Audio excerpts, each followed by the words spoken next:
और हम आपको एक बात निश्चित कर दें, आप अपने क्रोध को कम नहीं कर पा रहे, आप अपने लोभ को कम नहीं कर पा रहे, आप अपनी किसी भी दूषित आदत को छोड़ नहीं पा रहे, इसमें निश्चित ही आप ध्यान लगा करके कभी देखिएगा, किसी दूषित व्यक्ति का आपके संग होने की वजह से दूषितता आपके अंदर बनी हुई है।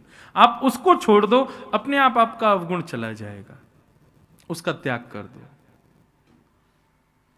जाके संग कुमति उपजत है, पड़त भजन में भंग, तजोरे मन हरि विमुखन को संग। उसका संग त्याग दो जो हरि मिलन में बाधा बने। मैं तो कथाओं में कह देता हूं कि आज ही Instagram, Facebook, WhatsApp, mobile phone के कॉन्टेक्ट लिस्ट, उनमें उन सबको खोजो जो ठाकुर जी से मिलने में बाधा बनते, और सबका त्याग करो, सबका त्याग, सबको ब्लॉक मार दो। आज जिन जिन को हमने कथा के लिए निमंत्रण भेजा था और जो जो नहीं आए हैं उनकी लिस्ट बना लेना।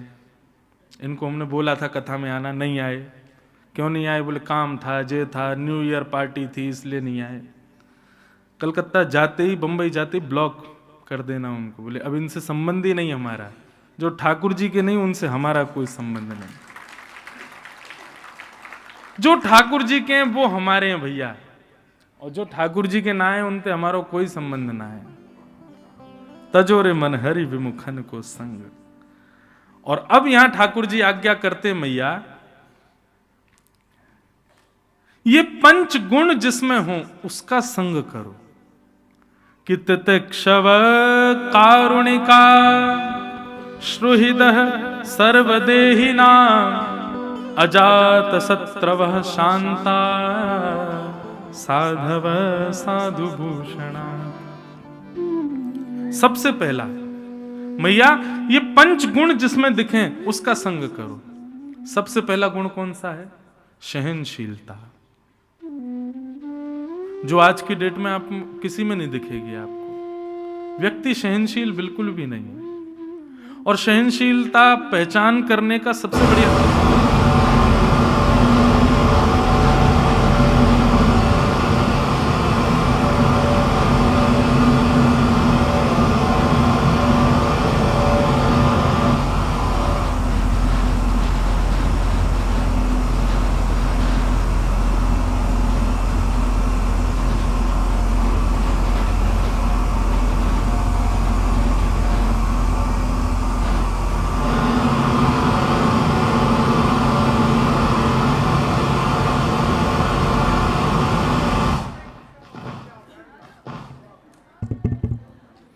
वृंदावन बिहारी लाल की जय, श्री राधा रमण लाल। वाह, विराज जाओ। जने में वे वारो या हमारी बिजली कड़क रही है। मंदम मंदम जलधरा। ठाकुर जी का जब जन्म हुआ तो भागवत में वर्णन है कि मंदम मंदम जलधारा गिर रही है, बादल गरज रहे हैं, तो वही सब है रो भैया। अब सब लोग सावधानी से बैठो, आपको तो मौका चाहिए बात करने का। बोल राधा रमण लाल की जय। तो क्या बता रहे थे हम? हाँ, पंच लक्षण। सबसे पहला लक्षण क्या होना चाहिए जिसका हम संग करें? तितिक्षव, सहनशीलता। तितिक्षव। दूसरा लक्षण कारुणिका। कारुणिका का मतलब दया। लिखते जाइएगा, सहनशीलता, दया। श्रुहृदः सर्वदेहिनाम। श्रुहृदः सर्वदेहिनाम का अर्थ है सबका भला चाहने वाला। केवल मैं और मेरे प्रसन्न रहें ऐसी भावना नहीं, सबका मंगल हो। सहनशीलता, दया और सबका हित चाहने वाला, ये 3 लक्षण हो गए। चौथा, अजात शत्रवः, यानी कि उसका कोई शत्रु नहीं हो, उससे कोई शत्रुता रखे ये बात एक है, पर वो किसी को अपना शत्रु ना माने। अरे कहां तक कहीं ये तक विचार कर ले कि मेरे शत्रु का पूरे भूमंडल पर जन्म हुआ ही नहीं है, मेरा कोई शत्रु ही नहीं है, सब मेरे मित्र हैं। ये चौथा लक्षण। और पांचवा लक्षण, शांता, कम बोलता हो। ये पंच लक्षण जिसमें हो मां, उसका संग करो, उसी से ही संबंध बनाओ। और ये पांचों में से एक लक्षण भी किसी के अंदर हो तो उसका संग करना प्रारंभ कर दो। इन पांचों में से एक भी नहीं है जिसके अंदर, वो कितना भी अपना हो उसका त्याग करो, नहीं तो उसके संग से दूषितता आपके भीतर भी आएगी। अच्छा, एक चीज हमने इस पर एक गौर किया कि ये पंच लक्षण आपको किसी में दिखे आज तक? सहनशीलता, दया, सबका भला चाहना, अजात शत्रु और शांता, किसी में ये पांचों लक्षण नहीं दिखेंगे। क्यों? क्योंकि हम में भी तो नहीं है, हमारे अंदर भी तो नहीं है, हमारे अंदर भी पांचों में से एक भी लक्षण नहीं है। तो फिर किसी और से हम एक्सपेक्ट क्यों कर रहे हैं कि उसमें हो? इसलिए कपिल भगवान के इस निर्देशन को समझो कि भाई ये पंच लक्षण दूसरे में देखने से बढ़िया पहले खुद में लाओ। और इसमें भी एक तरीका और है, आप पहले सहनशील बनना चाहोगे, उसके बाद दयावंत बनना चाहो, सबका भला चाहो, अजात शत्रु बनो, शांता बनो, नहीं, उल्टा करो, पहले शांत बनो, पहले शांता। बहुत जल्पिक, बहुत बोलने की जो हमारी स्थिति है ये कम हो, शांत रहना प्रारंभ करो। जब कभी लगे कि भगवत चर्चा है, यहां मैं बोलूं वहीं बोलो, बाकी सांसारिक चर्चाओं में जितना हो सके मौन रहो, शांत रहना प्रारंभ करो। जैसे ही आप शांत रहना प्रारंभ करोगे, आप हमारी इस बात को बिल्कुल मान लीजिएगा, बाकी के चार लक्षण अपने आप आ जाएंगे आपके पास। कम बोलोगे तो निश्चित है कि आपकी किसी शत्रुता होगी नहीं। शत्रुता होती उन्हीं लोगों की जो बहुत बोलते हैं, बात बात पे वाद विवाद कलेश करते हैं, लेकिन कम बोलने वाले के कभी शत्रु होंगे ही नहीं, बोलेगा ही नहीं तो शत्रु कौन होगा? तो बहुजल्पिक, सबसे पहले मौन रहना प्रारंभ करो, शत्रु अपने आप कम हो जाएंगे, सबका भला अपने आप चाहने लग जाओगे, दया अपने आप जीवन में आ जाएगी और अपने आप सहनशील बन जाओगे। पंच लक्षण। कपिल देवभूति संवाद बंधुओं, ये क्या है? एक प्रकार से हम आप सब लोगों का एक श्रृंगार है। ठाकुर जी श्रृंगार करते हैं कपिल देवभूति संवाद में। मानव एक अलग ही फॉर्मेट में क्रिएट होकर के आएगा अगर पूरे कपिल देवभूति संवाद को भाव से श्रवण कर ले तो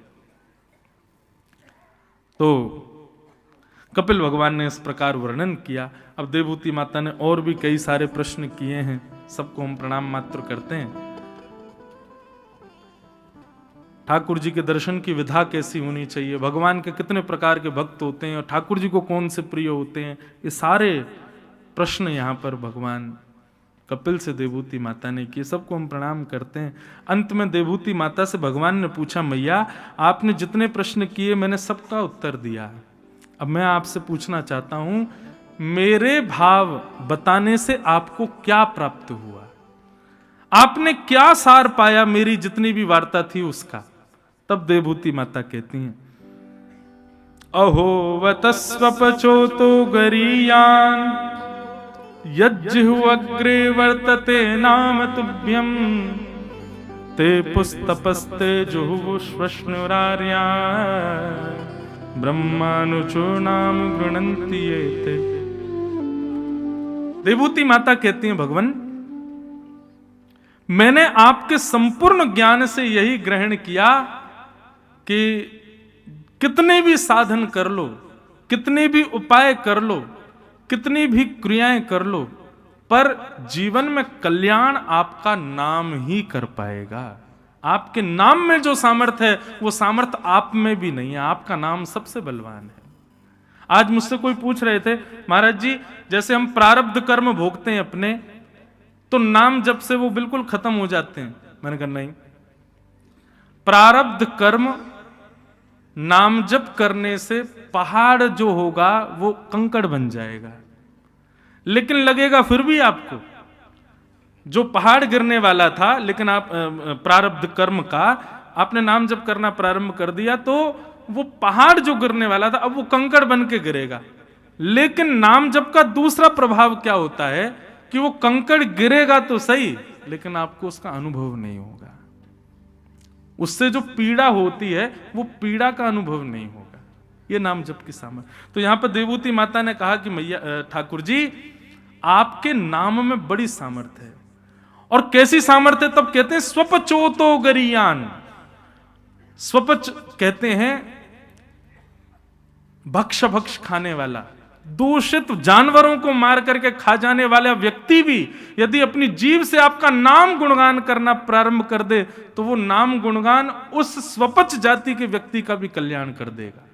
ये आपके नाम की सामर्थ्य है ठाकुर जी, इसलिए मैं आपके नाम को वंदन करता हूं। एक बार एक कथा में सुनाता हूं। एक गुरुजी बैठे थे गुफा में, ध्यान कर रहे थे। इतने में एक शिकारी वहां से निकल रहा था। तो शिकारी ने देखा कि भैया गुफा के अंदर गुरुजी बैठे हैं, महाराज जी कोई संत बैठे हैं। था तो वो शिकारी जानवरों को खा जाता था, लेकिन उसकी माँ ने उसको बचपन में कभी बताया कि भैया कभी संत महापुरुष मिले, तिलकधारी कोई मिले, जटाधारी कोई मिले, कोई धोती बगलबंदी में मिले तो उसको प्रणाम करना और कुछ दक्षिणा जरूर देना। तो वो शिकारी उन गुरुजी के पास चला गया और गुरुजी से जाकर के बोले आप यहाँ क्या कर रहे हो? इस गुफा में बैठे हो, कब से भूखे प्यासे होंगे आप, मैं आपके लिए कुछ भोजन ले आता हूं। बोले हाँ, कुछ बढ़िया सा कुछ सामग्री ले आओ। इतने में शिकारी ने क्या किया, एक 12 सिंगा हिरण पकड़ के ले आया और पकड़ करके लाया और गुरुजी के सामने खड़ा कर दिया। बोले गुरुजी लो इसको मार दो, आप पकाओ, भोग लगाओ, फिर हमको भी बांट देना। गुरुजी बोले अरे भले आदमी, तो हिरण पकड़ के लाया। लेकिन गुरुजी ने सोचा शिकारी है, शिकारी क्या समझे कि भाई भक्ष भक्ष नहीं खाना चाहिए। तो गुरुजी ने ऐसा विनोद में कह दिया, अरे हम ये साधारण हिरण नहीं खाते, हम तो ऊंचे और महंगा वाला और श्रेष्ठ गुण वाले हिरण का भोग लगाते हैं। बोले महाराज ये 12 सिंघा है, इससे भी श्रेष्ठ कोई हिरण होता है? बोले हाँ। बोले जरा बताइए तो, आप जो हिरण बोलेंगे मैं वही पकड़ के लाऊंगा अब तो। बोले अरे उस हिरण को पकड़ने के लिए तो पूरा संसार भाग रहा, कोई नहीं पकड़ पाया। बोले नहीं नहीं, मुझसे बड़ा शिकारी नहीं है जंगल में कोई, आप आज्ञा करिए, वो जैसा होगा जहां होगा पकड़ के लाऊंगा मैं उसको। आप बताइए तो सही, उस गुण के सींग कैसे, उसके पैर कैसे, उसका मुख कैसा, जरा बताइए उसके बारे में, उसका रंग कैसा। संत विनोद में ही बोलने लगे, बरहा पीडम नटवर वपु कर्णयो कर्णकारम विभ्रदवासः कनक कपिसम वैजयंतीं च माला रंध्रान् वेणो अधर सुधया पूरयन् गोप वृंदै वृंदारण्यं स्वपद रमणं प्राविशद गीत कीर्ति। मोर मुकुट पहनता है। शिकारी बोला हिरण मोर मुकुट पहनता है? बोले हाँ। और कर्णयो कर्णकारम, उसके कान 2 हैं लेकिन कुंडल एक ही पहनता है। और कभी वो इस कान में पहन लेता है, कभी निकाल के इस कान में पहनता है। हमारे नाना जी इतना सुंदर वर्णन करते थे, बोले ठाकुर जी कुंडल कैसे पहनते हैं? तो जैसे ये पुष्प है ना, जैसे आप कभी ग्वारियाओं को देखोगे तो वो क्या करते हैं, इधर लगा लेते हैं ऐसे, इसको कर्ण फूल कहते हैं। यहाँ ऐसे धारण कर लेंगे, अगर लंबा हो पीछे से। तो ठाकुर जी क्या करते हैं, यहाँ पे पुष्प लगा लिया। अब लगाते लगाते चलेंगे, इतने में दूसरी तरफ चल रहा मधुमंगल बोले लाला महाकुंडल बढ़िया ना लग लो, या बारे में लगा। सो ठाकुर जी इधर से पुष्प को उछालते हैं, उछाल करके इधर धारण कर लेते हैं। फिर यहां से श्रीदामा कहेगो ना लाला माँ बढ़िया ना लग रहा, यहीं पहन। तो फिर उछालते हैं, फिर यहाँ पहन लेते हैं। और ठाकुर जी ऐसे हाथ से निकाल के नहीं पहनते, ऐसे उछालते हैं कि वो कान के ऊपर ही आके लगता है। तो कर्णयो कर्णकारम, बोले कुंडल पहनता कानों में। शिकारी बोला कुंडल पहनने वाला हिरण है? बोले हाँ। मोर मुकुट पहनता है, कानों में कुंडल पहनता है, और विभ्रदवासः कनक कपिसम, पीली पीतांबरी पहनता है। शिकारी बोला भगवान मैं तो इतना बड़ा हो गया, मैंने ऐसा हिरण तो कहीं नहीं देखा। बोले और क्या करता है? बोले वही जयंतीम च मालाम, वैजंती माला पहनता है। और सबसे श्रेष्ठ उसका गुण क्या है? बोले रंध्रान वेणु अधर सुधया, बोले अपनी कोमल कर उंगलियों से आच्छादित करता हुआ छिद्रों को वेणु बजाता है। आहा, शिकारी तो भाव विभोर हो गया, बोले भगवान ये हिरण वेणु भी बजाता है? बोले हाँ। रंध्रान वेणु वधर सुदया पूरयन गोप वृंदई वृंदारण्यम स्वपदर्मणम प्राविशद गीत कीर्ति। एक मतवाली सी चाल चलता है, टेढ़ी चाल चलता है, एक पैर के आगे दूसरा पैर नहीं रखता, तिरछा चलता है, ऐसी बांकी अदा में रहता है। हम तो इस हिरण के उपासी हैं, ये मिलेगा तो इसका भोग लगाएंगे। शिकारी ने कहा गुरुजी मैं आपको वचन दे के जाता हूं, जब तक ये हिरण मुझको नहीं मिल जाएगा मैं भी भूखा रहूंगा। अब तो इसी हिरण को पकड़ के लाऊंगा, पहले आप भोग लगाना फिर उसी का प्रसाद मुझको दे देना। अब गुरुजी तो अपने ध्यान में चले गए, बोले ठीक है जाओ जाओ तो अपने शिकार करो। लेकिन वो शिकारी तो बड़ा सीरियस हो गया, वो तो निकल गया महाराज, एक एक गुण लिख लिया था उसने। अब वो ढूंढ रहा है। अब देखो गुरु की आज्ञा मान करके और वो सब गुण दे करके शिकारी भले ही शिकार की भावना से जा रहा है, लेकिन चिंतन तो ठाकुर जी का कर रहा है ना। सामने हिरण आ जाते हैं तो सोचता नहीं ये नहीं है, मोर मुकुट वाला होगा, ऐसा होगा। एक दिन बीत गए, 2 दिन बीत गए, 3 दिन बीत गए, 4 दिन बीत गए। भूख के कारण प्राण निकलने लगे उस शिकारी के, लेकिन सोचने लगा मेरे गुरुजी भी तो भूखे बैठे हैं, जब वो भूख सहन कर रहे हैं तो मैं क्यों नहीं करूं। अब तो इसी हिरण को पकड़ के ले जाऊंगा। इतनी व्याकुलता उसके तन में आ गई, शिथिल हो गया, गिरने लगा, ऐसी स्थिति आ गई। लेकिन सामान्य हिरण का शिकार नहीं कर रहा था। ठाकुर जी को उसका ये भाव प्रिय लग गया और इतने में ही सघन कुंज में से पीतांबरी पहने, बांकी अदा से मोर मुकुट धारण किए, एक कुंडल गले में वैजंती माला, पीतांबरी आच्छादित है, सुंदर अधर पर वेणु धारण करके बांकी अदा से चलते हुए श्याम सुंदर जैसे सन्मुख आए उस शिकारी के। ठाकुर जी के रूप माधुरी को देख करके एक एक अंग को जब उसने देखा तो उसको याद आया गुरुजी ने जो बताया था, ये तो बिल्कुल वैसा ही है। मोर मुकुट पहने, गले में वैजंती माला है, वेणु बजा रहा है, तिरछी चाल चल रहा है, पीतांबरी पहनी है, गले कान में एक कुंडल है। तुरंत अपना जाला उठाया जिससे हिरण को पकड़ता था। ठाकुर जी आगे आगे चल रहे, वो पीछे पीछे चल रहा है। और जैसे ही मौका पाया महाराज जाला फेंक करके ठाकुर जी को उसमें बंदी बनाया और बांध करके जाला कंधे पर टांगा, ले गया गुरु जी के पास। गुरु जी जल्दी बाहर आओ, आपका बताया हुआ हिरण पकड़ के लाया हूं मैं। महाराज जी बोले ये और पता नहीं, अब पता नहीं कहां से कौन सा हिरण ले आया है। जैसे ही निकल करके गुफा से बाहर आए तो क्या देखा, शिकारी के कंधे के ऊपर बंसी बजा रहे ठाकुर जी बैठे हुए हैं। जैसे ये दृश्य देखा महाराज, देखते ही महाराज जी तो मूर्छित होके गिर गए। होश में आए, जलवल डाला उसने शिकारी ने, बोले गुरुजी होश में आओ। गुरुजी होश में आए, बोले भैया कहाँ, गुरुजी वो हिरण लेके आऊं, बताओ कहाँ लगाऊं चूल्हा वूल्हा, इसको पकाएं बढ़िया। गुरुजी बोले भले आदमी, इनको छोड़ जल्दी। बोले गुरुजी भाग जाएगा, ये बहुत मुश्किल से मिला, मुझे 5 दिन लगे इसको पकड़ने में। तब गुरुदेव ने आज्ञा की। ठाकुर जी मंद मंद मुस्कुरा रहे थे। ऐसी गुरु की कृपा हुई कि एक शिकारी के हृदय पर शिकार की भावना से ठाकुर जी को ढूंढने गया और ठाकुर जी उसके वश में आ गए। तो हे नाथ, आपके नाम में इतनी सामर्थ्य है, आपकी लीला गुण में इतनी सामर्थ्य है कि एक स्वपच प्रजाति का व्यक्ति भी आपकी प्राप्ति कर पाएगा। इसलिए मुझे यही समझ आया कि सबसे श्रेष्ठ संसार में अगर कुछ है तो वो आपका नाम है भगवान। उस नाम के आश्रय में, कथा के आश्रय में कोई भी आ जाए उसको आप मिल ही जाते हो, उसको आपकी प्राप्ति हो ही जाती है। ऐसे नाम को हम बारंबार प्रणाम करते हैं। आपके नाम में, आपकी लीला में इतनी सामर्थ्य है कि अत्यंत दूषित व्यक्ति जिसको संसार स्वीकार नहीं करता उसको भगवान का नाम स्वीकार कर लेता है। जिसको घर परिवार के लोग उपेक्षित कहकर के निकाल दें, जिसको संसार के लोग उपेक्षित कहकर के संबंध तोड़ दें, ऐसा व्यक्ति यदि भगवान नाम का आश्रय ले ले, ठाकुर जी उसको त्यागते नहीं, उसको स्वीकार कर लेते हैं। यह आपके नाम में सामर्थ्य है, वो इतना कृपालु है ठाकुर जी। इसलिए मैंने ये सीखा कि आपका नाम बहुत बलवान है, उस नाम का आश्रय यदि कोई ले तो इस भवाटवी से पार हो जाएगा। बस इतना कहते ही कपिल देव भगवान उठ गए, बोले माँ अब बस, अब आपको और कुछ सुनाना जरूरी नहीं, आपको सब पता है, बस इस नाम के आश्रय में आप अब अपना शेष जीवन व्यतीत करो। इस प्रकार कपिल देवूति संवाद हुआ, प्रणाम करते हैं।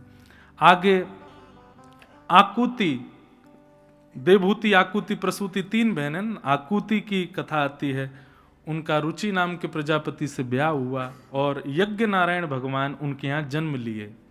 यज्ञ नारायण भगवान का विवाह दक्षिणा के साथ में सुसंपन्न हुआ। आकुति, देवहूति, और अब आया प्रसूति। प्रसूति के 16 कन्या हुई, सबसे छोटी का नाम सती। सती का विवाह भगवान शिव के साथ हुआ और सती शिव विवाह यहां पर कथा आती है। सती ने अपने प्राणों का त्याग किया, सब कथा आप सबको पता है। शिव द्रोही मम दास कहावा, सो नर सपने हूं मोह न पावा। भगवान कहते हैं शिव से यदि कोई द्रोह करता है, ऐसा व्यक्ति मुझे स्वप्न में भी प्राप्त नहीं कर सकता। हम तो भैया ब्रजवासियों से कहते हैं, जो ब्रज में आते हैं उन लोगों से भी कहते हैं, यदि ब्रज में ब्रज के प्रेम की उपासना यदि आप करना चाहते हो तो श्री महादेव, गोपेश्वर महादेव को निश्चित प्रणाम करो। वे ही गोपी प्रेम की भिक्षा देंगे आपको। महादेव ही कृपा करेंगे, अनुग्रह करेंगे, तभी श्री लाल जी स्वीकार। हम तो पंचायतन बताते हैं कि वृंदावन आओ, पहले रज को प्रणाम करो, रज को प्रणाम करने के बाद यहाँ की वृक्ष वल्लरियों को प्रणाम करो, उसके बाद ब्रजवासियों को प्रणाम करो, यमुना जी को प्रणाम करो, गोपेश्वर महादेव को प्रणाम करो। इन 5 को जब प्रणाम करो तब बिहारी जी को प्रणाम करो, तब राधा वल्लभ जी जाओ, तब राधा रमण जी जाओ।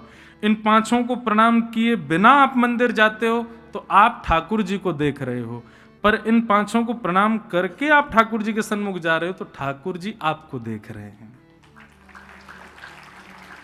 एक स्कूल का यूनिफॉर्म कोड होता है ना, शूज ब्लैक होने चाहिए, टाई ऐसी होनी चाहिए, बेल्ट होनी चाहिए, पैंट होना चाहिए, चेक की टी शर्ट होनी चाहिए, आईडी कार्ड होना चाहिए, नेल्स कटे होने चाहिए, बाल छोटे होने चाहिए।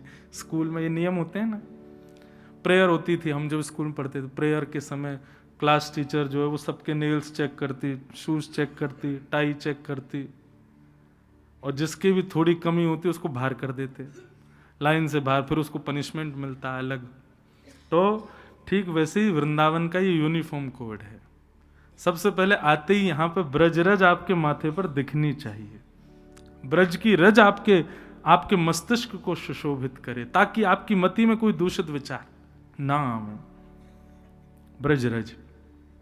फिर वृक्ष वल्लरियों से आज्ञा लो कि हम यहाँ श्वास लेंगे, आप ही हमको प्रदान करोगे, हम जितने भी समय वृंदावन में रहेंगे आपकी कृपा से ही रहेंगे, इसलिए कृपा करो। वृक्ष वल्लरियों को प्रणाम। फिर तीसरा, ब्रजवासियों को प्रणाम। आपके ही दाने पानी पर हम लोग जीवित रहने वाले हैं। इन ब्रजवासियों के यहां से ठाकुर जी चोरी करके खाते थे, हमको तो मांग के खाना चाहिए, मांग के पाओ।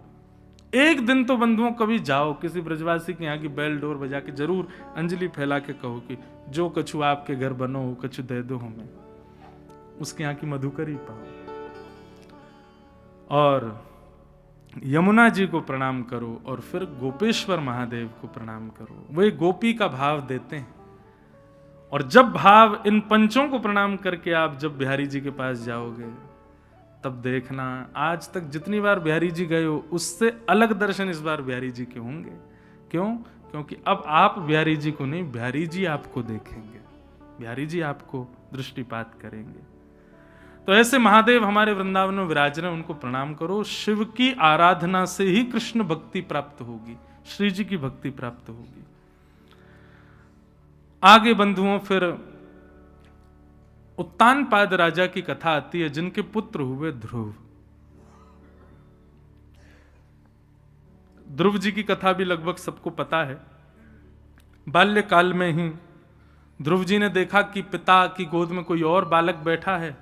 इस बात से पिता की गोद में जाने लगे तो छोटी माँ ने डांट के भगा दिया, बोले कि जाओ पहले वन में जाके भगवान से प्रार्थना करो, मैं छोटी माँ के गर्भ से जन्म लूं, तब इस गद्दी पर बैठने का तुमको अधिकार प्राप्त होगा। ध्रुव जी महाराज रोते हुए माँ के पास गए। माँ ने जाकर के कहा, बेटा हंस की तरह बनो। हंस का स्वभाव होता है वो दूध और पानी मिला हुआ हो तो दूध पीता है, पानी छोड़ देता है। अपने कानों को हंस की तरह रखो, सामने वाला क्या बोल रहा है उसमें दूध क्या है, मतलब ग्रहण करने वाली बात क्या, बस उसको ग्रहण करो, बाकी छोड़ो। मैं तो तुझे कथाओं में ले जाती हूं, मंदिर ले जाती हूं, लेकिन छोटी माँ ने तो सीधे भगवान के पास जाने की आज्ञा दी है।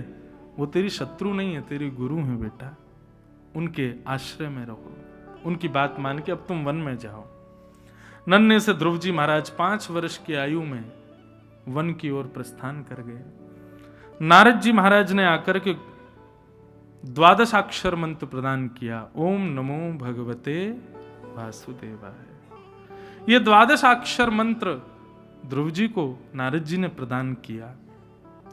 ध्रुव जी महाराज ने 5 महीने तक ठाकुर जी का इसी मंत्र की साधना से आवाहन किया। हर महीने ठाकुर जी अपनी भक्ति में एक कटौती करते हैं ध्रुव जी। कैसी कटौती? तो कहते हैं तेरा त्रांते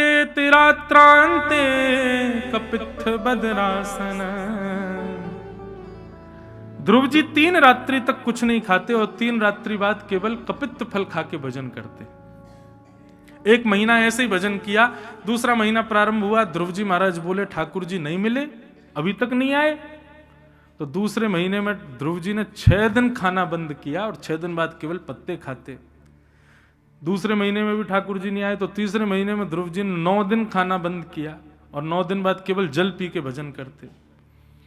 चौथा महीना प्रारंभ हुआ, ध्रुव जी बोले खाने पीने से तो कुछ हो ही नहीं रहा, तो 12 दिन तक खाना पीना बंद किया। 12 दिन बाद केवल श्वास लेते थे, ऐसे भजन करते। बंधु,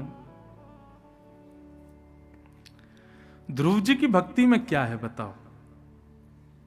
जिद। क्या है? जिद, जो हम कभी नहीं करते। भक्ति में जिद होनी बहुत जरूरी है। जैसे संसार की किसी वस्तु की प्राप्ति के लिए जिद आती है मन में, ऐसे कभी भगवत प्राप्ति की हुई? कभी नहीं। ध्रुव जी की भक्ति 5 महीने में ठाकुर जी को प्रकट करती है। क्यों? क्योंकि ध्रुव जी की भक्ति, जिद को शुद्ध हिंदी भाषा में कहें उत्कंठा। ध्रुव जी की भक्ति में उत्कंठा है, ललक है भगवत प्राप्ति की। इसीलिए वो हर दिन, हमारी कैसी जिद है, एकादशी पे भी यूं पूछते हैं महाराज जी द्वादशी कब आएगी, वो उसका पारना कब होगा, व्रत का कितने बजे व्रत तोड़ना है। एकादशी वाले दिन भी यूं लगती है कब होगी भैया द्वादशी आवे, कल तो, अरे मैया कल तो द्वादशी, धुआंधार बनाओ 56 भोग है। हमारा व्रत ऐसा है, एकादशी के बाद द्वादशी की प्रतीक्षा होती है। करवा चौथ का व्रत माताएं रखती हैं, 4 बच्चे छत पे ही घूमते रहते हैं, चंदा निकले तो फोन कर दियो। ऐसा व्रत है हमारा। फोन कर करके पूछे तुम्हारे यहां निकला क्या?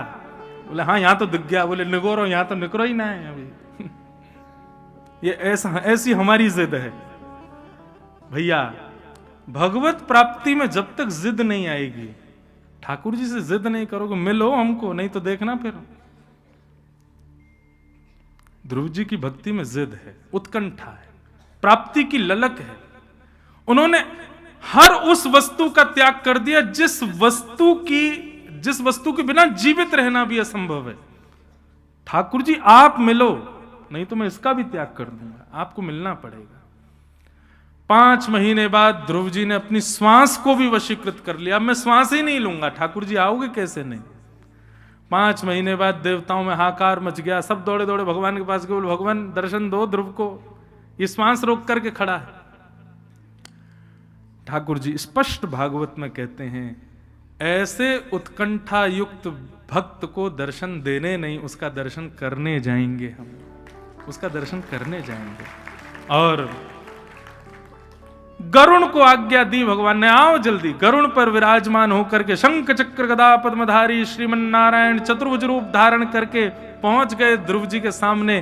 दोनों हाथ जोड़ करके एक पैर पर खड़े हैं ध्रुव जी महाराज और ओम नमो भगवते वासुदेवाय इस मंत्र का निरंतर जाप 5 महीनों से चल रहा है। गरुण जी बोले भगवान आपको इतनी देर हो गई आए हुए, ये देख क्यों नहीं रहा आपको? ठाकुर जी बोले क्योंकि उसने चित्त में मेरी झांकी बना रखी है, वो उस चित्त की झांकी का दर्शन कर रहा है। ठाकुर जी ने जैसे ही एक स्वर प्रकट किया, स्वर प्रकट होते ही वो चित्र, जो चित्त की झांकी थी, वो अंतर ध्यान हो गई। जैसे अंतर ध्यान हुई, व्याकुल हो गए ध्रुव जी महाराज, ठाकुर जी कहाँ चले गए? हाँ नाथ कहते हुए जैसे ही नेत्र खोल करके देखा, सामने चतुर्भुज रूप में शंख चक्र गदा पद्मधारी ठाकुर जी खड़े हुए। ध्रुव जी महाराज के नेत्रों से अश्रुपात होने लगा देखते ही। मैं कभी कभी बंधुओं कथाओं में एक बात कहता हूं, ठाकुर जी हमको मिलेंगे तो हमारी हालत क्या होगी? सबसे पहली बात, देह की सुध नहीं होगी। आप, ये भी हो सकता है कि आपकी याददाश्त इतनी चली जाए कि अपना नाम भी भूल जाओ। ठाकुर जी से बहुत कुछ पूछना, ये तो बहुत दूर की बात है। ठाकुर जी से मैं ऐसा कहेंगे वैसा नहीं, तो बहुत दूर की बात है। ठाकुर जी के सन्मुख जाएंगे तो इतनी भी देह में सुध नहीं होगी कि आप ये भी भूल जाओ कि मेरा नाम क्या है। दूसरा, नेत्रों से अश्रुपात रोके नहीं रुकेगा। तीसरा, कुछ भी रखने की इच्छा नहीं होगी, मैं लुटा दूं, खुद को भी अर्पित कर दूं। कृष्णदास कहते हैं, कृष्णदास किए प्राण न्योछावर, यह तन जग सिर पटको। ठाकुर जी जैसे ही दिखेंगे फिर इच्छा होगी अभी प्राण ले लो, हमको जीवित मत छोड़ देना, नहीं तो ये बहुत बड़ा श्राप होगा हमारे लिए। आपके दर्शन के बाद अब जीवित नहीं रहना नाथ, आप गए तो प्राण भी जाएंगे। ऐसी स्थिति, संग्रह की स्थिति बनी हुई है, देह में अभिमान बना हुआ है। लोगों के लिए तो ठाकुर जी तो बहुत दूर की बात, सामान्य भाव पर भी कभी रुदन नहीं होता, व्याकुलता नहीं होती, तो ठाकुर जी अभी बहुत दूर हैं, जन्म लग जाएंगे पहुंचने में। आओ किशोरी जी, हम कर रहे हैं, अभी जन्म कर रहे हैं, आप टेंशन मत लो, विराजो। ठाकुर जी आज संकेत पे संकेत भेजे, जल्दी कर मो आनो मेरो जन्म कर। अब श्री जी भेजिए हैं। जय हो। कहाँ थे, मैं तो भूल गया क्या कह रहा था। कोई याद दिलाओ भाई जल्दी। क्या?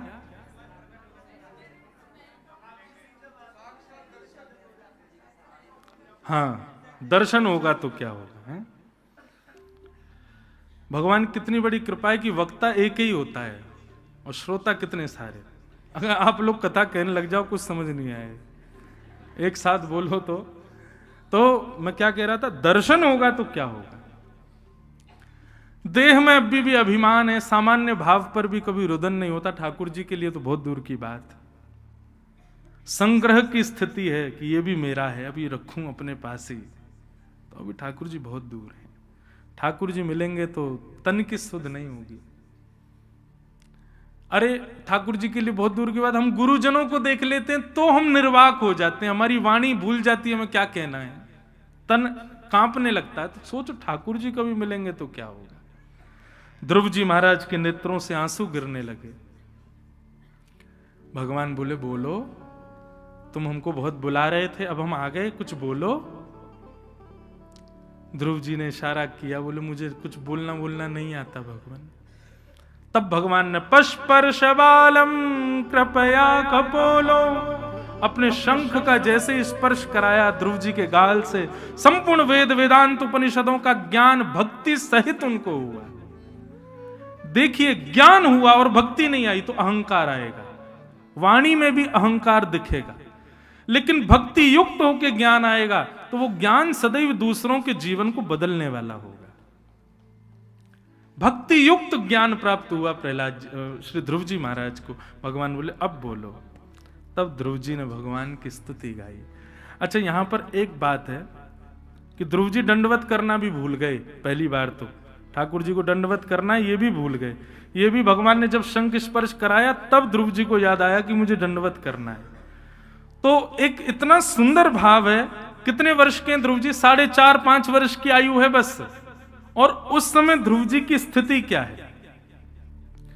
तद्दर्शने न कथा साध्व शिक्षिता ववंदतांगम विनमयी दंडवत् दृग्भ्याम प्रपश्यन् द्रग्भ्यां प्रपश्यन् प्रपिबन्निवार्भक चुम्बन्निवास्येन भुजैर्लिवाश्लिषन्। मुझे इतना प्रिय लगता है ये भाव। ध्रुव जी की स्थिति क्या है? ये उनके मन का भाव है। सुखदेव जी कह रहे हैं, परीक्षित ध्रुव के मन में क्या चल रहा है ठाकुर जी को देख करके?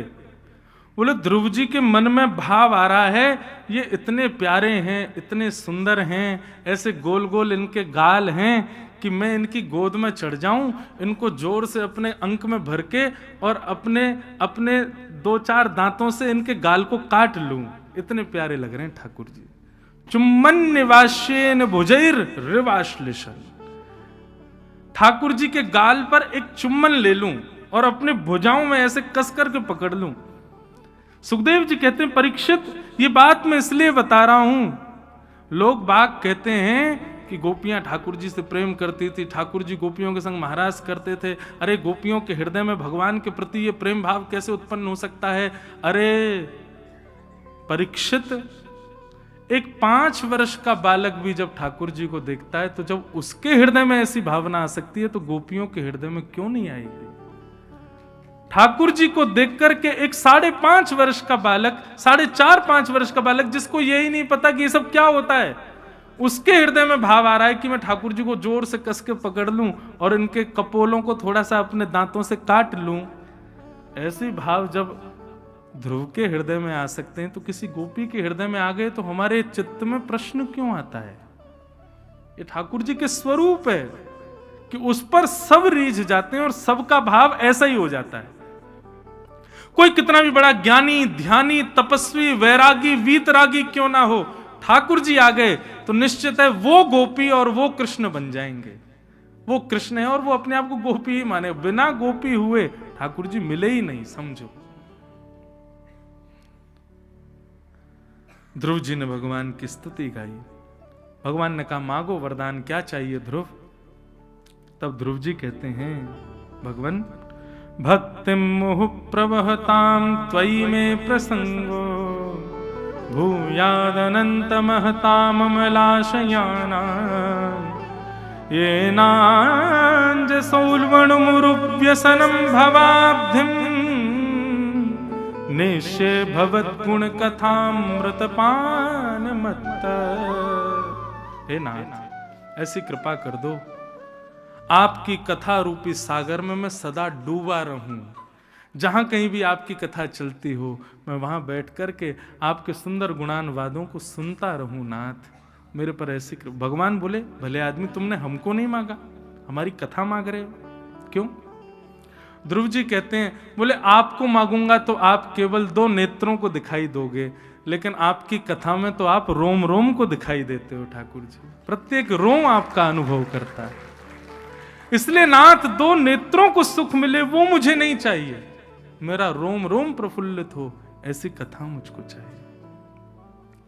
ध्रुव जी को ठाकुर जी ने हृदय से लगा लिया। गरुण जी के भी नेत्र सजल हो गए ये मिलन हरि और भक्त का देख करके।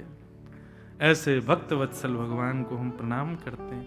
भगवान ने ध्रुव जी को 36,000 वर्ष तक पृथ्वी पर राज्य करने का आज्ञा की। ध्रुव जी बोले, भगवान ऐसा क्यों कर रहे हो? अब आपके दर्शन हो गए, अब जीवित नहीं रह पाऊंगा मैं। भगवान बोले, नहीं, तुम्हारी प्रथम इच्छा तो पिता की गद्दी पर बैठने की थी, इसीलिए तुम आए थे हमारे पास। अब जाओ, हम तुमको इतना राज्य गद्दी का उपभोग देंगे कि तुम ऊब जाओगे। और 36,000 वर्ष तक ध्रुव जी ने राज्य शासन पालन किया। तत्पश्चात भगवत कृपा से मृत्यु के सिर पर पैर रख के ध्रुव जी महाराज भगवत धाम को प्रस्थान कर गए। आज भी ब्रह्म मुहूर्त में सबको ध्रुव जी रोज दर्शन देते हैं। ऐसे ध्रुव जी को हम बारंबार प्रणाम करते हैं। अब हम हनुमान जी बन रहे हैं। आप सब लोग भी ध्यान से अब एक एक प्रसंग की सूक्ष्मता सुनिए और सीधे चलते हैं कृष्ण जन्म की ओर। ध्रुव जी के वंश में इनके बेटा बैन हुए, उत्कल हुए, उत्कल के बेटा बैन, बैन के यहाँ भगवान पृथु हुए, जिनकी वजह से धरती को पृथ्वी कहा जाता है। ऐसे पृथु महाराज का अवतरण हुआ। आगे श्रीमद् भागवत में फिर रहुगण, जड़ भरत उपाख्यान और परंजन उपाख्यान आदि सब सुनाई गए। भूगोल खगोल का वर्णन किया। भूगोल खगोल के वर्णन के पश्चात फिर नरकों का वर्णन किया। नरक कौन जाता है उसके बारे में बताया गया। जिह्वान वक्ति भगवत गुणनाम ध्येयम चेतश्चन स्मरति तच्चरणारविंदम कृष्णायनो नमति यत् सिर एक दापी। ये 3 काम जो व्यक्ति प्रत्येक दिन नहीं करता उसको नरक जाना पड़ता है। कौन कौन से 3 काम? सबसे पहला, जिह्वान वक्ति भगवत गुणनाम ध्येयम, जिसकी जीव पूरे 24 घंटे में भगवान का नाम नहीं गाती। चेतश्चन स्मरति तच्चरणारविंदम, जिसका चित्त भगवान के चरणों का स्मरण नहीं करता। कृष्णायनो नमति यत् सिर एक दापी, पूरे दिन में एक बार भी ठाकुर जी के चरणों में जिसका सर नहीं झुकता, ऐसा व्यक्ति जो अपना दिन व्यतीत करता है बिना ठाकुर जी के प्रति ये 3 उद्गार किए, उसको नरक जाना पड़ता है। ये स्वयं यमराज जी कहते हैं भागवत में। इसलिए भैया ये 3 डोज हैं, सुबह दोपहर शाम आपको लेनी है। सुबह उठते ही ठाकुर जी को याद करो, ठाकुर जी का नाम गाओ और सर झुकाओ। फिर दोपहर के प्रसाद पाते समय ठाकुर जी को याद करो, नाम गाओ, सर झुकाओ। रात्रि सोने से पहले भी ठाकुर जी को याद करो, नाम गाओ, सर झुकाओ।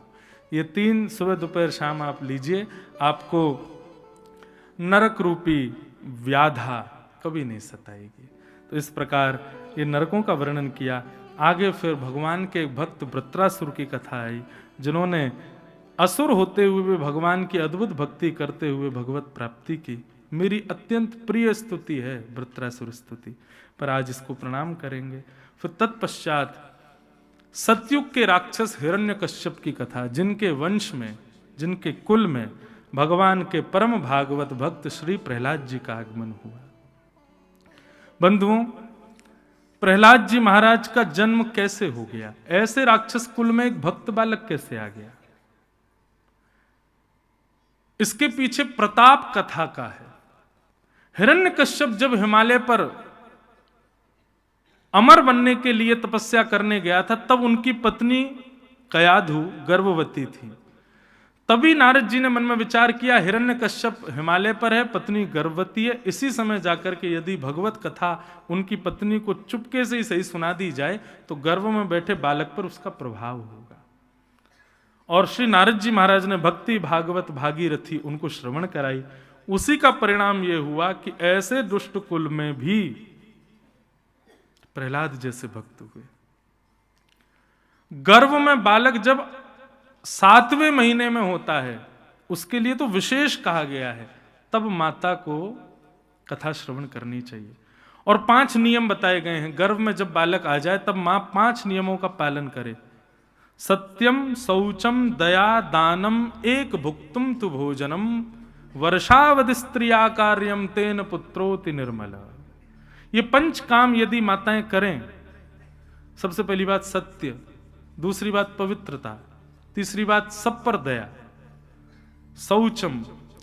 सत्यम शौचम दया, और चौथी बात दानम, नित्य दान करे, कुछ भी, अन्न का, वस्त्र का, धन का, और 5वां और सबसे कठिन, एक भुक्तुम तु भोजनम, फलाहारी रहे, बस एक ही बार प्रसाद पाए। यदि 1 वर्ष तक 9 महीने तक माताओं ने इन 5 नियमों का पालन किया, श्रीमद् भागवत जी के महात्म्य में कहते हैं तेन पुत्रोति निर्मल, उनका पुत्र या पुत्री साधारण नहीं होगा। और क्या करे? इन 5 के साथ साथ नित्य सत्संग श्रवण करे, नित्य भगवत भागवत कथा श्रवण करे, उसका बालक अद्भुत होगा, साधारण नहीं होगा।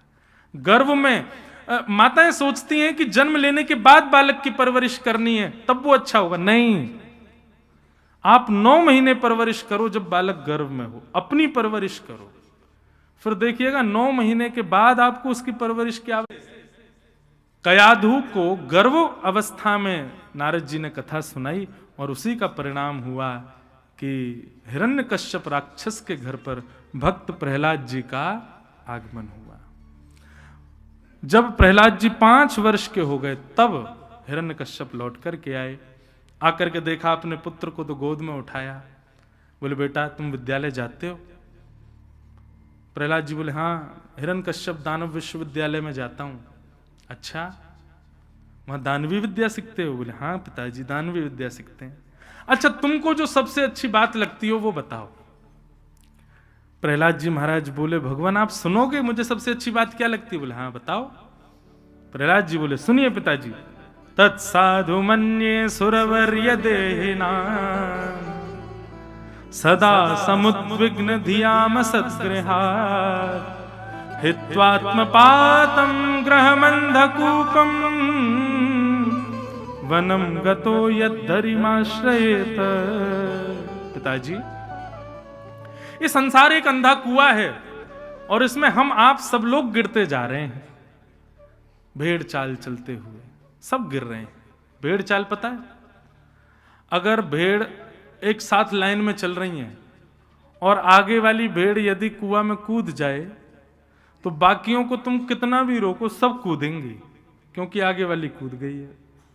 उनकी भलाई के लिए आप रोकोगे तो भी नहीं रुकेंगे, तब भी कूदेंगे। ऐसे ही हम मानव हो गए। बोले पिताजी, संसार रूपी अंधे कुएं में हर व्यक्ति गिर रहा है, हमको दिख रहा है, लेकिन फिर भी हम रुकते नहीं, संभलते नहीं। इसका प्रमाण, व्यक्ति की मृत्यु हो जाती है तो कंधा देने वाले लोग क्या बोलते हैं? क्या बोलते हैं? राम नाम सत्य है। क्यों बोलते हैं? किसी की मृत्यु पर राम नाम सत्य क्यों बोलते हैं? हम इसलिए बोलते हैं, बोले भैया देखो ये व्यक्ति जा रहा है, इसका ब्याह हुआ, इतने बालक हुए, इसने इतना धन कमाया, इतनी प्रॉपर्टी खरीदी, इतने बड़े बड़े घर बनाए, इतनी सारी गाड़ियां खरीदी, लेकिन आज अकेला जा रहा है। इसलिए भैया जितने जीवित हो ध्यान से सुनो, न पत्नी सत्य है, न संतान सत्य है, न धन सत्य है, केवल राम नाम सत्य है। इसलिए हम बोलते हुए जाते हैं। बताओ, आज पता चली कितने सारे लोगों को लेके गए होंगे, तब भी बोलते। अब हमारी क्या, ये तो भेड़ चाल है, इसी को तो भेड़ चाल बोलते हैं। बस देखा देखी सुना सुनी हम कर रहे हैं, हमको उसका मूल नहीं पता है। इसलिए हम जो जीवित हैं भैया सब लोग सावधान हो जाओ, राम का आश्रय ले लो। ये कुछ भी संग नहीं लेके गया है, केवल राम ही सार्थक है। लेकिन इतनी बड़ी विडंबना है, किसी का जन्मदिन हो आप जाके बोल दो भैया राम नाम सत्य है, किसी का ब्याह हो उसमें जाके बोल दो राम नाम सत्य है। आप मारपीट के भगा दिए जाओगे। घर में भोजन करते करते जैसे ही भोजन पूर्ण हो पत्नी से बोला आज तो आनंद आ गया, राम नाम सत्य है भैया। अब सगुन हो गया। आप लोग हंसे क्यों? इसीलिए तो हंसे क्योंकि आप सब भी यही मानते हो कि भाई किसी की मृत्यु के अलावा इसको मत बोलो। ये कितनी बड़ी हमारी दुर्बुद्धि है। जो परम सत्य है हम उसको अपसगुन मानते हैं, इससे बड़ी दुर्बुद्धि हमारी क्या होगी? कृष्ण नाम सत्य है, श्री राधा नाम सत्य है, श्री राम नाम सत्य है, ये परम सत्य है और इसको हमने एक अपशगुन सूचक मान लिया। कहां तक है? लोग बाग ये तक बोल देते हैं उसकी मृत्यु हुई, नहीं उसका राम नाम सत्य हो गया। अच्छा, राम नाम सत्य उसका नहीं हुआ। राम नाम सत्य उनका हुआ जिन्होंने भगवत प्राप्ति की, उनका राम नाम सत्य हो गया। उन्होंने सत्यता से राम को प्राप्त कर लिया। हम अपनी बुद्धि को बदलें। वही बात प्रहलाद जी कह रहे हैं, पिताजी संसार एक अंधा कुआं है, सब भेड़ चाल चल रहे हैं, किसी को कुछ पता ही नहीं है। पिताजी इसलिए मैं तो कहता हूं कि समय आए मृत्यु का, उससे पहले हित्वात्मपातम ग्रहमंधकूपम वनम गतः यद्धरिमाश्रयेत। समय पूर्ण हो उससे पहले पहले जग जाओ और वनम गतः, वनम यानी वृंदावनम गतः, वृंदावन जाकर के भगवत प्राप्ति कर लो। आप लोगों ने तो ताली बजाई, लेकिन हिरण्यकश्यप ने प्रहलाद जी को उठा के दूर पटक दिया। कहां से सीख के आया ये सब? कौन सिखाता है इसको? संडमर्क गुरु जी से कहा इसको मार दो, सैनिकों को आज्ञा कर दी, मैं इसको जीवित नहीं देखना चाहता। अनेक प्रयास सबने किए लेकिन प्रहलाद जी का वध नहीं हुआ। भुआ आई, क्या नाम था? होलिका, लेकर के चिता में बैठ गई प्रहलाद जी को। ऐसी सौल थी उसके पास कि उसको ओढ़ के नदी में कूद जाए, डूबेगी नहीं, चिता में बैठ जाए, जलेगी नहीं। लेकिन प्रहलाद जी ने जैसी चिता में अग्नि हुई, हरिशरणम हरिशरणम हरिशरणम आर्तनाद से कीर्तन किया। कीर्तन में इतनी मग्न हो गई होलिका कि धीरे धीरे कब कब में वो सौल ठाक प्रहलाद जी को लिपट गई और होलिका जल गई, प्रहलाद जी बच गए। इसीलिए जब सुबह जब चिता शांत हुई ना, तो लोग बाग बैठे थे देखने को, कौन बचेगा कौन बचेगा, होलिका बचेगी भैया, इतनी बड़ी लपट उठी थी, होलिका फिर भी बच जाएगी, सब होलिका को देखने के लिए बैठे थे। लेकिन प्रातःकाल जैसे ही हुई महाराज, उस राख के ढेर में से जब प्रहलाद जी निकल करके आए, तो सारे नगर के लोगों ने उसी राख को उड़ा करके होली का उत्सव मनाया, उसी राख को एक दूसरे के गाल पर लगा करके ये होली उत्सव मनाया, जिसको आज रंगों की होली हम लोग मनाते हैं। प्रहलाद जी की रक्षा हुई इसलिए उत्सव मनाते हैं हम लोग। प्रहलाद जी महाराज को कोई नहीं मार पाया, हिरण्यकश्यप ने वापस विद्यालय में भेज दिया और दानवी विद्या सिखाओ ताकि इसकी मति बदले। लेकिन आजकल के बच्चों के लिए प्रमाण है, जो लोग कहते हैं ना हम ऐसे कॉलेज में पढ़ते हैं, हम ऐसे मेजॉरिटी में रहते हैं, ऐसे ऑफिसेज में हमारे काम है, हमारे एम्प्लॉयज ऐसे हैं, हमारे कलीग्स ऐसे हैं कि खाना पीना पड़ जाता है। महाराज जी सीखो प्रहलाद जी से, ना परिवार अनुकूल था ना विद्यालय अनुकूल था, फिर भी ठाकुर जी के भजन में लगे रहे। आप जो लोग बहाने देते हैं कि प्रतिकूल परिवार है, प्रतिकूल ऑफिस है, प्रतिकूल कॉलेज है, उसमें भी आप भजन नहीं छोड़ोगे, तब देखना आपके लिए भी नृसिंह प्रकट हो जाएंगे खम्भ से, जैसे प्रहलाद जी के लिए प्रकट हुए। प्रतिकूलता में जो भक्ति को अपनी बचा करके रखता है वो प्रहलाद है। अनुकूलता में तो कोई भी भक्ति कर लेता है, कोई भी भजन कर लेता है, प्रतिकूल अवस्था में करो तब आप प्रहलाद हो। प्रहलाद जी ने अपनी भक्ति को नहीं छोड़ा, तन से, ऐसा भी नहीं है कि तन से बिल्कुल आलसी थे, कुछ करते नहीं थे। प्रहलाद जी सारे दानवों वाले काम करते थे, विद्यालय में जो सिखाया जाता था सब सीखते थे, लेकिन जीवन में उतारते किसको थे? जो नारद जी ने बचपन में मां के गर्भ में सिखाया था, भक्ति मार्ग को। एक दिन क्रोध में भर करके प्रहलाद जी कीर्तन कर रहे थे, क्रोध में भर करके हिरण्यकश्यप गया, कह दिया, बोले कहां है तेरा भगवान, उसको मैं मारूंगा। बोले सब सर्वत्र है पिताजी। अच्छा इस खंभ में? बोले हाँ मुझे दिखता है। खंभ का भेदन जैसे ही किया, खंभ भेदन करके भगवान नृसिंह प्रकट हो गए। बोलो नृसिंह भगवान की जय। सब लोग हाथ जोड़ो, नृसिंह भगवान को प्रणाम करो।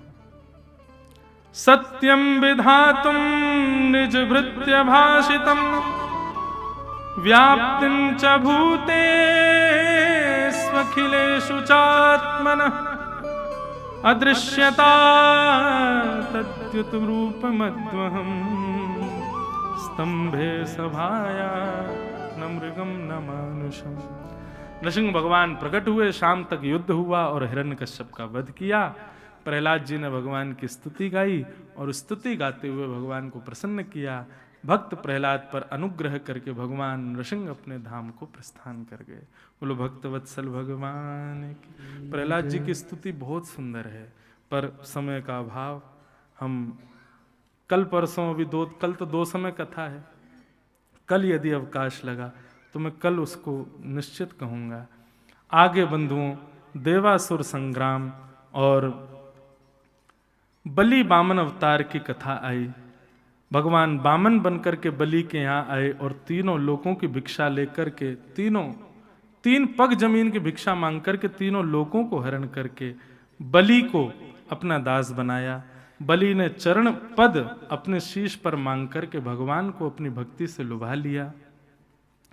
आगे फिर सूर्यवंश के राजाओं की कथा आई, जिस सूर्यवंश में भगवान श्री राम का प्रादुर्भाव हुआ। भागवत में 2 अध्याय में संपूर्ण राम कथा बताई गई है। हम एक श्लोक में राम जी को प्रणाम करें और सीधे कृष्ण जन्म की ओर चलेंगे। सब लोग प्रभु श्री राम का स्मरण करो। एक ही श्लोक में संपूर्ण राम कथा है। गुरुवर थे तक्त राज्यो व्यचरदनुवनम पद्म पद्भ्याम प्रियाया पाणिस्पर्शा क्षमाभ्याम रजत पथरुजो यो हरेन्द्रानुजाभ्याम वैरूप्याशुर्पणख्या प्रिय विरहरुषा रोपित ब्रूविजम्भ तस्ताब्धिर्बद्ध सेतु खलदवदहन कौशलेन्द्रोवतान।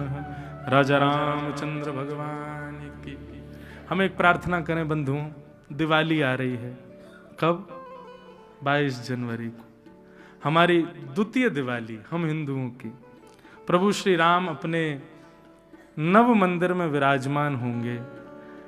ये उत्सव का दिन है। जिस प्रकार बंधुओं दिवाली पर आप सब लोग अपना घर सजाते हैं, इस बार भी 22 जनवरी को निश्चित सजाइएगा। जहां कहीं भी रहें अपने घर पर, जैसे दीपोत्सव के दिन वो वाली दीपावली पर तो आप पटाखे फोड़ते हो, अब की वाली दीपावली पर कीर्तन करिएगा। अब की वाली दीपावली पर घर को सजाना सुंदर, और सब घर के लोग उस दीपावली पर लक्ष्मी गणेश की पूजा करते हैं। इस बार प्रभु श्री राम के मंगल स्वरूप को अपने अपने घरों में विराजमान करना, उनका खूब स्वागत करना। प्रभु श्री राम पुनश्च अपने नव मंदिर में विराज रहे हैं। उस दिन तो हम आपसे बात नहीं कर पाएंगे, इसलिए आज ही कह रहे हैं बधाई हो, बधाई हो, बधाई हो।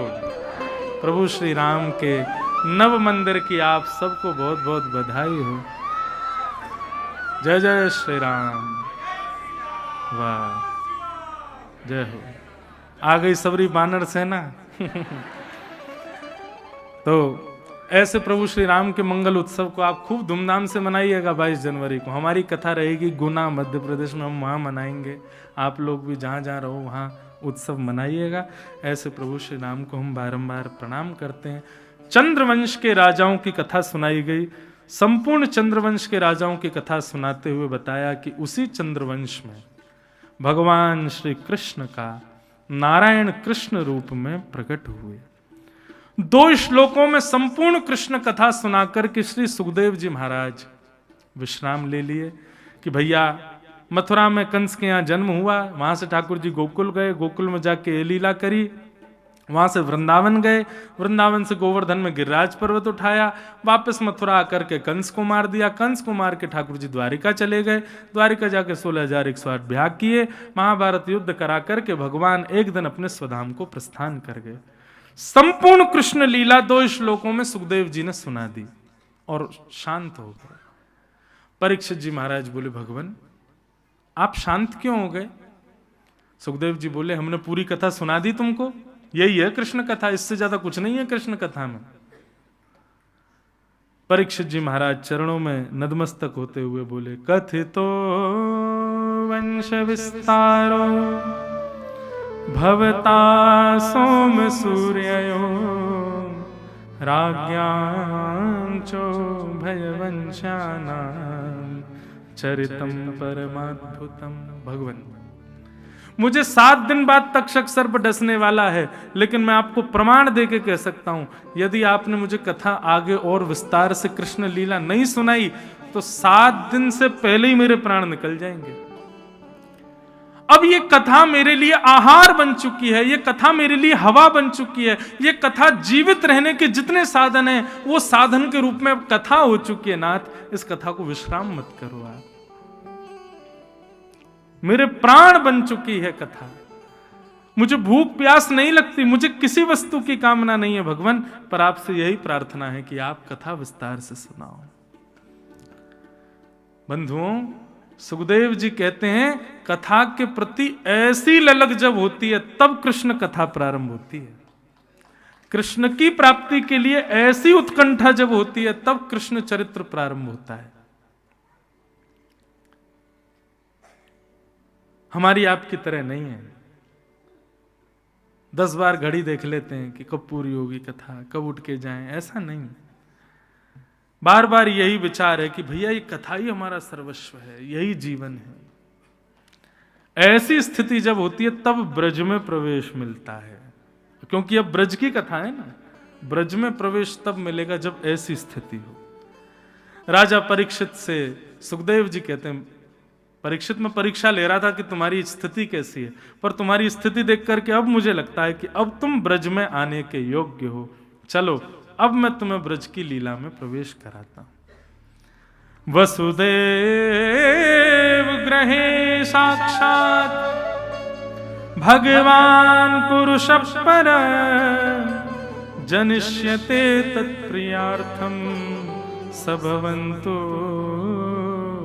सुरस्त्रिय।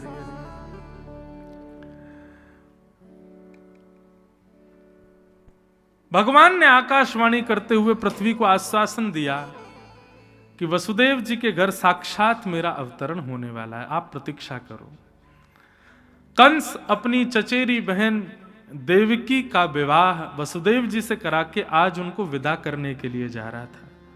तभी आकाशवाणी हुई और आकाशवाणी में देवताओं ने आज्ञा कर दी, बोले कंस जिस बहन को तुम विदा करने जा रहे हो इसी का 8वां बालक, 8वां गर्भ तुम्हारा काल है, तुम्हारी हत्या करेगा, तुम्हारा नाश करेगा। कंस को जैसे ये बात पता चली कि देवकी का 8वां बालक मेरी हत्या करेगा, देवकी को मारने के लिए तलवार निकाल ली। वसुदेव जी ने चरण पकड़ लिए, बोले इनको मत मारो, हम तुम्हें वचन देते हैं जितने बालक जन्म लेंगे हम सब तुमको दे देंगे, लेकिन देवकी को मत मारो। वसुदेव जी की बात पर विश्वास करके कंस ने देवकी जी को छोड़ दिया। पहले बालक ने जन्म लिया तो कंस के हृदय में थोड़ी ममता आ गई, अरे मेरा भांजा है मैं कैसे मारूं। तो नारद जी ने आकर के कहा कि इसको मत छोड़ना। बोले क्यों? बोले प्रथम से 8वां कोई भी मार सकता है, 8वां गर्भ नहीं, कोई भी मार देगा तुमको। देवताओं ने ऐसा क्यों किया? उसके पीछे अनेक कारण हैं। एक कारण यह भी है कि भाई कंस इतना पाप करे कि ठाकुर जी रोक ही नहीं पाए स्वयं को आने से। कंस ने 6 बालकों की हत्या कर दी। 7वें बालक के रूप में बलराम जी पधारे। बलराम जी के गर्भ में आते ही ठाकुर जी ने योग माया को आज्ञा कर दी, बोले जन्म लेते ही कंस को मार देंगे, जो काम हमारा है वो काम बलराम जी कर देंगे, इसलिए कैसे भी करके इनका स्थानांतरित करो। तो कुछ महीने देवकी मैया के गर्भ में रहने के बाद बलराम जी रोहिणी मैया के गर्भ में स्थानांतरित किए गए और कंस को यह समाचार मिला कि 7वां बालक गर्भ में ही नष्ट हो गया। 8वें बालक के रूप में अब भगवान श्री कृष्ण पधार रहे हैं। कंस ने महाराज डबल ताले लगा दिए, सैनिकों को तैनात कर दिया, तैयार रहो मेरा शत्रु जन्म लेने वाला है। भादों का महीना, अष्टमी तिथि, मंदम मंदम जलधारा गिर रही है और जैसे ही अर्धरात्रि हुई, अर्धरात्रि में चंद्रमा बिल्कुल मध्यस्थ जैसे ही पहुंचे हैं। भादों का महीना, अष्टमी तिथि, अर्धरात्रि के दिन, मंदम जलधारा। भागवत में वर्णन है वायु में भी चंदन की सुगंध आ रही है, मंदराचल पर्वत से चंदन की लकड़ियों की सुगंध लेकर के वायु बह रही है। सब लोग अत्यंत गहरी नींद में सोए हैं और तब मथुरा में कंस के कारागृह में देवकी मैया के गर्भ से एक दिव्य तेज प्रकट हुआ और उस दिव्य तेज के साथ साथ स्वयं श्रीमन नारायण भगवान ही बाल कृष्ण रूप में प्रकट हुए। बोलो बाल कृष्ण लाल की। सब लोग हाथ जोड़ो और अरे अभी थाली नहीं, कंस उठ जाएगा, अभी ठाकुर जी को पहले गोकुल पहुंचने दो, अभी मथुरा में जन्म हुआ, जब गोकुल पहुंचे तब थाली बजेंगे, अभी ठाकुर जी को लइयो भी नहीं भैया, अभी बैठा दियो। सब लोग हाथ जोड़ो। ठाकुर जी कैसे हैं, उनके रूप का दर्शन करो। तमद्भुतम बालकमंबुजक्षणम चतुर्भुजम शंख गदायुधायुधम श्रीवत्सलक्ष्मं गलसौभकौस्तुभम पीतांबरम सांद्रपयोधसौभगम। ठाकुर जी नन्हे से ही हैं पर चतुर्भुजम, 4 भुजा धारण करके प्रकट हुए। और केवल 4 भुजा नहीं है, चारों भुजाओं में भी आयुध लेकर के ठाकुर जी आए। पीतांबरी पहन करके आए हैं, गले में कौस्तुभ मणि पहन करके आए, मुकुट पहन करके आए हैं, शंख चक्र गदा पद्म हाथ में सुशोभित हैं। देव की मैया ने पहले दर्शन करके प्रणाम किया, बलैया लेने लगी, लेकिन फिर कहने लगी ठाकुर जी आप तो पिताजी बन के आए हो, लाला बन के नहीं आए हैं। कपड़ा उपड़ा पहन के बिल्कुल आयुध हाथ में लेकर के, ऐसे कौन बालक आता है? बोले मैया जन्म लेते ही बालकों को मारने मामा कंस आ जाता है, इसलिए हम तो पूरे शंख चक्र गदा पद्म सब संग लेकर के आए, आते ही मामा को मार देंगे। देव की मैया ने जिज्ञासा की, हे नाथ, एक मां का सबसे बड़ा सुख होता है बालक को जन्म लेते ही अपने आंचल में भरना और अपने पयोधर का उसको पान कराना। मेरे 6 बालकों के प्रसव काल में कंस मेरे सिर पर आके खड़ा हो जाता था और गर्भ से बालक निकलते मैं देख नहीं पाती थी, कंस मार देता था। इतना कष्ट मैंने सहा, लेकिन इस कष्ट को सहने का बल केवल एक आशा रखती थी कि अष्टम गर्भ में आप पधारोगे तो आपको हृदय से लगाऊंगी, आपको अपना पयोधर पिलाऊंगी। नाथ, आप 4 भुजा में आए हो, ऐसे बन के आए हो, मैं कैसे गोद में लूं नाथ? ठाकुर जी बोले, मैया, यदि आपकी भावना की पूर्ति के लिए मैं 2 भुजा अंतर ध्यान कर लूं, बालक बन जाऊं, आपके पयोधर का पान करूं, तो फिर मैं पूरी लीला करूंगा, ब्रज जाऊंगा, 11 वर्ष 56 दिन गोपियों के संग बढ़िया आनंद करेंगे, ग्वालों के संग लीला करेंगे, और फिर 11 वर्ष का विरह आपको सहना पड़ेगा। 11 वर्ष बाद लौट करके आऊंगा, तब आपको मेरा दर्शन होगा, मंजूर है? देवकी मैया बोली, एक क्षण का ये ठाकुर जी की लीला है। मैं कल भी कह रहा था ना, ठाकुर जी पहेली हैं भैया। या तो श्री कृष्ण की शरण में आओ, नहीं आओ तो यही रखना, पहेली खेलेंगे। मतलब देवकी मैया के क्षण भर की इच्छा पूर्ति के बाद वो 11 वर्ष का विरह देने वाले हैं उनको। लेकिन देवकी मैया बोली, मुझे मंजूर है नाथ, मुझे विरह मंजूर है, पर एक बार आप मेरे आंचल से लग जाओ। ठाकुर जी नन्हे से हो गए, 2 भुजाएं अंतर ध्यान कर दी, बिल्कुल एक कोमल छोटे से बालक के भांति ठाकुर जी ने रूप धारण कर लिया।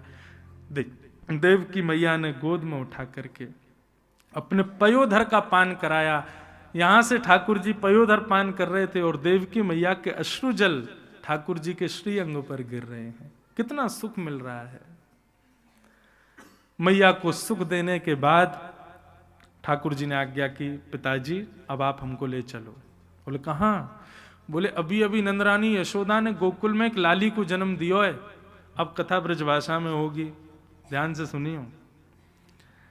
अबई नंदरानी ने एक लाली को जन्म दियो है गोकुल में, आप ले जा करके मुँह को वहां सुवाए दो और मातेवा लाली को ला करके कंस को दे दियो।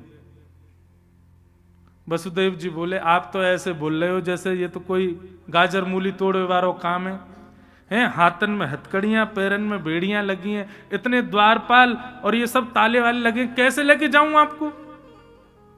ठाकुर जी बोले, इसी भय में ही भक्त मेरे आश्रय नहीं हो पाता।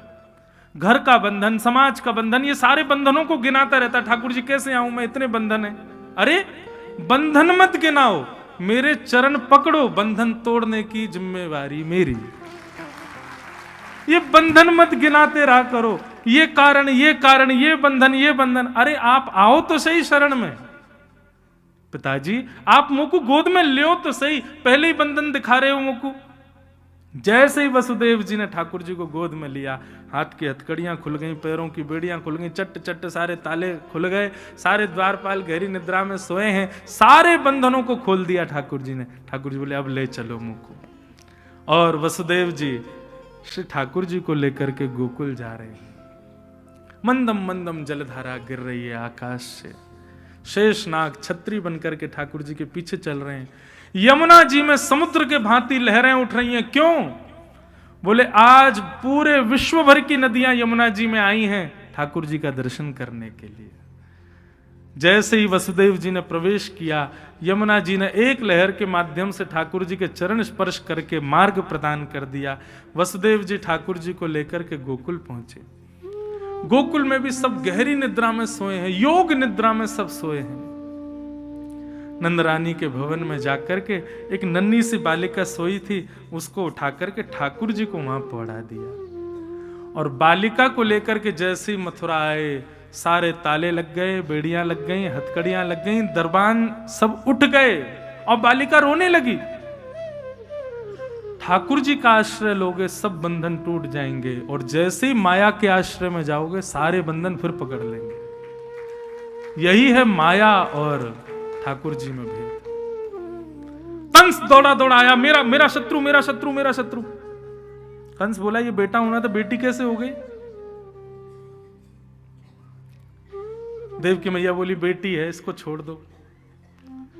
द्वारपालों ने कह दिया, बोले महाराज आपने बेटी समझ को छोड़ दिया तो फिर इस बेटी का बेटा मारेगा आपको, फिर आप भयभीत रहोगे जीवन भर, मार ही दो। कंस ने पकड़ करके चरण और जैसे ही पृथ्वी पर फेंका, अष्टभुजी देवी भद्रकाली के रूप में वो बालिका प्रकट हो गई और प्रकट होकर के कंस के सिर पर पाद प्रहार करते हुए आकाश को प्रस्थान कर गई। और बोली कंस, जिसके भय से तुम बचना चाह रहे हो उसने तो ब्रजमंडल में जन्म ले लिया और तुम्हारा अंत वही करेगा। कंस बोला एड्रेस बता जाओ, कहां लिया? ये हंसने नहीं, सत्य में पूछा उसने। तो योग माया ने कहा यत्रत्ववा, कहां लिया है ये नहीं बताऊंगी, लेकिन लिया 84 कोस के ब्रज में है। अब यहां कंस ने महाराज राक्षसों की मीटिंग बुलाई, ढूंढो मेरे शत्रु को। अब कंस को करने दो मीटिंग, आप चलो मेरे संग गोकुल। आहा, सब ब्रजवासी प्रतीक्षा में है कि अब के बार भैया नंद बाबा के लाला होएगो। नंद रानी यशोदा, उनकी 2 ननद हैं, एक को नाम है नंदा, दूसरी को नाम है सुनंदा, मतलब ठाकुर जी की बुआ। 6 महीना ते डेरो डाल के पड़ी है महाराज भाभी की सेवा में। बोले क्यों? लाला होएगा तो गरेवारी मेवा मिलेगी। आज सवेरे सवेरे जैसे ही देखी महाराज की अभी तक नंदरानी अपने भवन से बाहर ना आई, कहा भयो, जैसे ही जाकर के देखी सो नंदरानी के बगल में चदरिया ओढ़ो नेक सो नीलमणि जैसो बालक कुल बुलाए रहे हो, अपने हाथ पामन को चलाए रहो, लेकिन चदरिया ओढ़ रखी है, पतो ना चल रही कि लाला है कि लाली। नंदा सुनंदा दोनों पहुंच गई, दोनों ने जाके अरे देखियो कैसे नीलो नीलो सो बालक भयो, नीलमणि जैसो, नील रत्न जैसो बालक है। जब तक ठाकुर जी का नामकरण नहीं हुआ था ना, तब तक ठाकुर जी को सब नीलमणि बोलते थे ब्रज में। अरे नीलमणि घूम रहा भैया, हमारो नीलमणि जा रहा है, नीलमणि। ठाकुर जी नीलमणि की तरह चमक रहे हैं। 21 बार हरिशरणम को जाप किया, हरिशरणम हरिशरणम हरिशरणम, और जैसे ही चदरिया हटाई महाराज, नंदा सुनंदा बोली है गया है गया है गया है गया है गया है गया है गया है गया है गया, बजाए दो। इतने में ही नंदा सुनंदा बोली रुको रुको रुको रुको, अभी और रुको, बैठ जाओ। बोले कहा? बोले सबसे पहले ये खबर जाके नंद बाबा को देंगी, अभी हल्ला मत मचाओ।